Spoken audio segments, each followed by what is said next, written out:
Assalamualaikum warahmatullahi wabarakatuh. Kami dari kumpulan 7 akan membentangkan tajuk keruntuhan moral dalam kalangan masyarakat pasca moden. So, ini adalah senarai ahli kumpulan kami yang terdiri daripada 5 orang: Nurul Syazana, Ainul Martiah, Ahmad Iqbal, Nur Ain Afika dan Nurul Anis.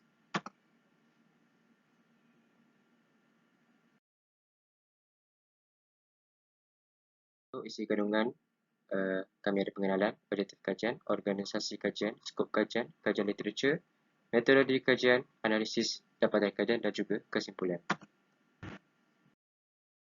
Kita akan beralih kepada bab yang pertama iaitu bab pengenalan. Keruntuhan moral iaitu fokus dalam kajian ini didefinisikan sebagai segala bentuk perlakuan negatif dan pengaruh buruk seseorang individu yang salah sama ada di sisi undang-undang ataupun akal manusia. Akta yang terlibat dalam keruntuhan moral dalam kalangan generasi moden ialah Akta Kanak-Kanak 2001 yang menggantikan Akta Mahkamah Juvana 1947. Ianya merupakan akta perundangan yang diwujudkan bagi menentukan hukuman kepada kanak-kanak atau orang muda yang didapati bersalah atas dasar undang-undang. Kanak-kanak atau orang muda dalam konteks ini ialah mereka yang sudah mencapai umur 10 tahun dan yang berada di bawah umur 18 tahun. Contoh keruntuhan moral yang biasa didengari dalam kalangan generasi moden ialah penyalahgunaan dadah, pembulian dan juga pelacuran. Terdapat 3 objektif utama kajian ini dilakukan, iaitu yang pertama mengetahui punca-punca keruntuhan moral dalam kalangan generasi moden, seterusnya mengenal pasti kesan negatif keruntuhan moral dan yang terakhir mengkaji langkah-langkah untuk menangani keruntuhan moral dalam kalangan generasi moden. Seterusnya, mari kita melihat organisasi kajian kumpulan kami. Kami telah membahagikan penulisan kami kepada 5 bab utama dan dalam bab pertama kami telah membahagikan lagi kepada 4 bahagian. Bahagian yang pertama ialah pengenalan di mana kami memberikan gambaran keseluruhan kajian. Yang kedua ialah objektif kajian di mana terletaknya tujuan kajian ini dijalankan. Dan yang ketiga ialah organisasi kajian di mana kami menjelaskan penyusunan penulisan kajian ini. Dan yang terakhir ialah skop kajian di mana kami memberitahu skop asas yang ingin dicapai supaya objektif kajian ini dapat dipenuhi. Dalam bab yang kedua iaitu kajian literatur, kami telah membuat ringkasan penulisan berdasarkan isi-isi yang penting dalam kajian ini. Dalam bab yang ketiga iaitu metodologi, kami telah membincangkan kaedah yang digunakan dalam melaksanakan pengumpulan, pemerhatian dan juga analisis data. Seterusnya dalam bab yang keempat iaitu analisis dapatan kajian yang terdiri daripada isu, faktor, strategi, implikasi dan cadangan berkaitan kajian adalah berfungsi untuk menguraikan fokus kajian kami. Dan dalam bab yang terakhir, kami telah membuat kesimpulan yang merumuskan penulisan kami.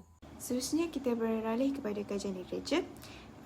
Pertama, akhlak dan moral. Akhlak dan moral adalah merujuk kepada keadaan dalaman individu, hasil didikan atau asuhan yang menjadi sebuah amalan atau tabiat di mana pelbagai tindakan positif atau negatif, buruk atau baik, ia berlaku dengan sendirinya tanpa dikawal oleh akal fikiran dan muncul secara tidak langsung.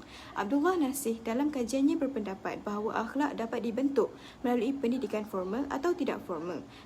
Kerana sebelum remaja memasuki alam persekolahan dengan pendidikan formal, institusi keluarga lah yang menjadi permulaan bagi pendidikan tidak formal untuk mereka.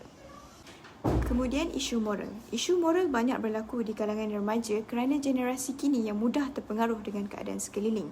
Azhar Hamid menyatakan dalam kajiannya iaitu Wajah Moral Masyarakat Melayu Pasca Moden bahawa perspektif masyarakat Melayu Islam terhadap pendidikan moral tidak lagi mengutamakan panduan daripada ajaran Islam dan segelintir ibu bapa mengambil sikap yang lebih liberal dan longgar. Mereka menganggap bahawa moral anak-anak haruslah sesuai mengikut zaman. Aziz Harjin berkata dalam kajiannya, kemerosotan akhlak remaja bakal membawa kesan yang meluas kepada diri, keluarga, masyarakat dan negara. Seterusnya, metodologi kajian. Metodologi bermaksud suatu set kaedah atau cara yang digunakan untuk menjalankan kajian ke atas subjek kajian yang tertentu. Bagi kajian ini, kumpulan kami menggunakan kedua-dua jenis pendekatan. Bagi pendekatan kualitatif, kajian ini menggunakan kaedah dokumentasi. Akhbar, jurnal-jurnal serta buku-buku yang telah diterbitkan menjadi sumber maklumat yang diperoleh. Maklumat daripada laman sesama juga digunakan dalam kajian ini. Bagi pendekatan kuantitatif pula, kajian ini menggunakan penyelidikan tinjauan atau soal selidik. Tinjauan ini digunakan untuk mendapatkan maklumat dan persepsi masyarakat kini tentang isu keruntuhan moral dalam kalangan generasi moden. Borang yang diberikan di dalam bentuk Google Forms diedarkan melalui pelbagai platform termasuklah WhatsApp, Telegram dan platform-platform yang lain. Seramai 60 orang responden sudi bekerjasama dan meluangkan masa semasa kajian ini dijalankan.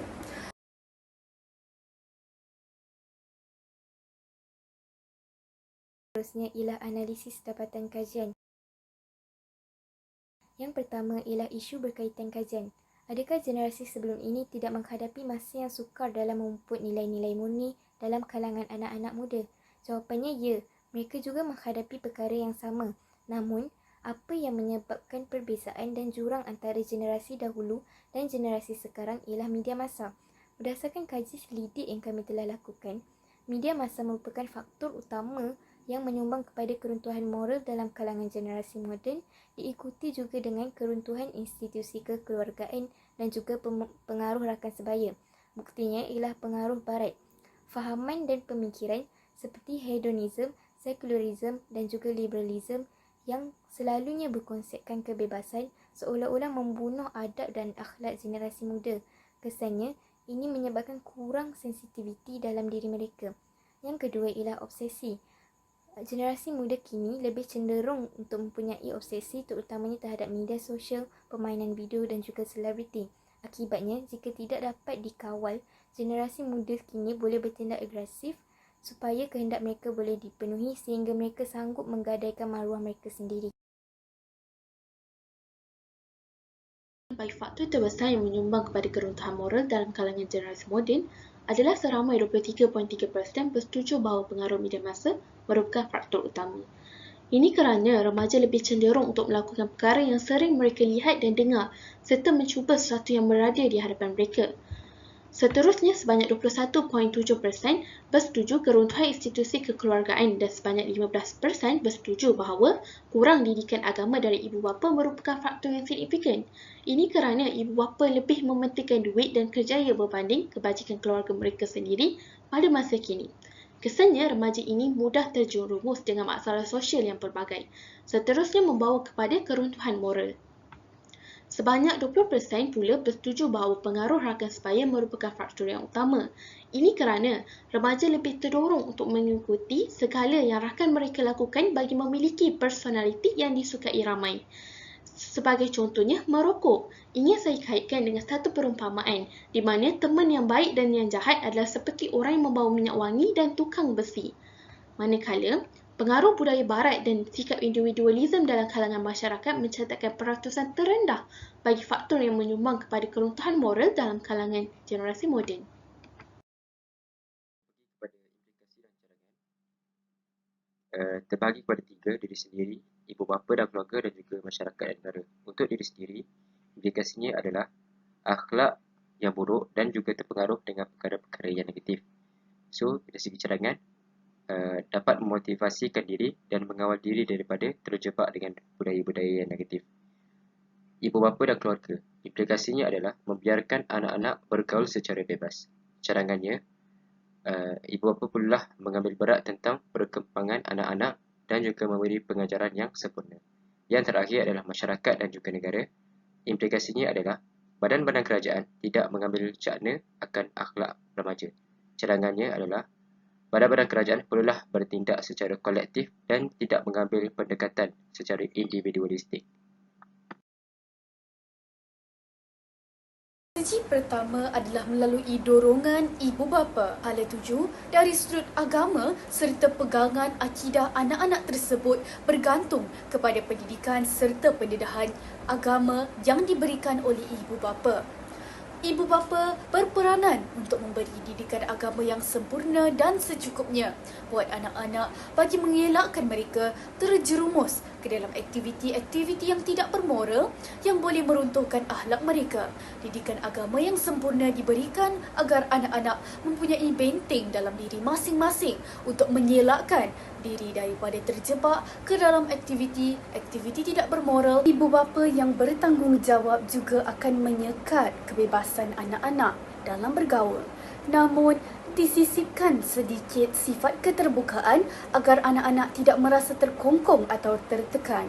Perkara ini adalah bertujuan untuk mengawal aktiviti anak-anak dan mengelakkan berlakunya pergaulan bebas sejurus mengelakkan anak-anak daripada terjebak ke dalam gejala-gejala berbahaya di luar sana. Ibu bapa juga seharusnya menjadi lebih memahami dengan sentiasa bersifat terbuka dan menjadi pendengar yang baik apabila anak-anak mempunyai masalah.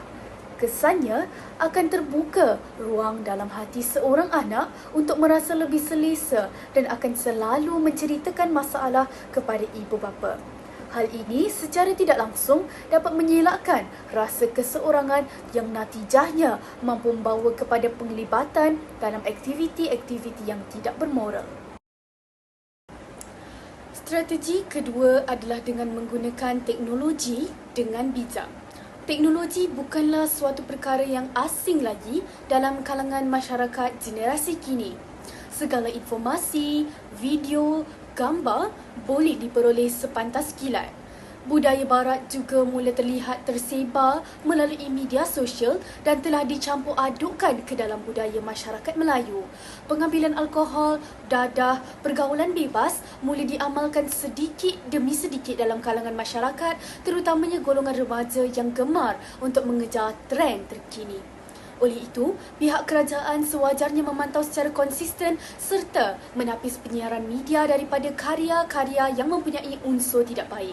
Selain itu, pihak pembangun aplikasi juga bertanggungjawab untuk membangunkan aplikasi yang menarik dan bermanfaat untuk para remaja, juga disertakan filter atau tapisan kepada bahan-bahan yang berunsur tidak baik. Strategi terakhir adalah melalui penguatkuasaan undang-undang.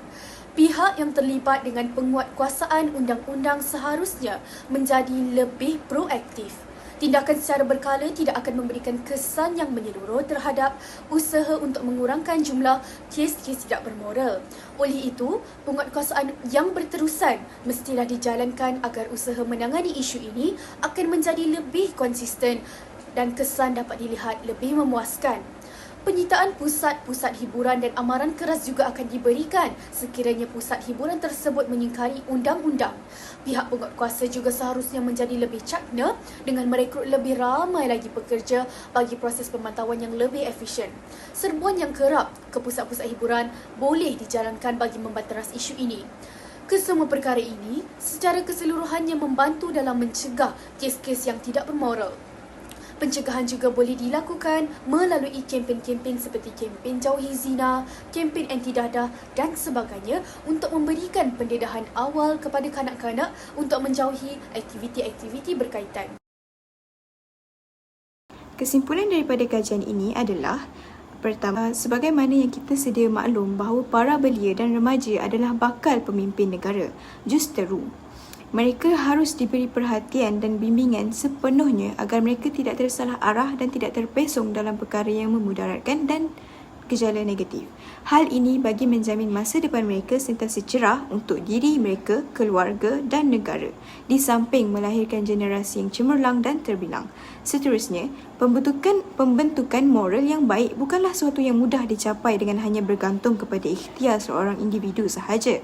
Sebaliknya, ia perlu melibatkan semua lapisan masyarakat termasuk ibu bapa, sekolah, institusi kerajaan dan bukan kerajaan serta individu remaja itu sendiri. Gejala keruntuhan akhlak ini boleh berlaku sekiranya ada pihak-pihak berkenaan yang lepas tangan dan tidak bertanggungjawab dalam menjalankan tugas masing-masing.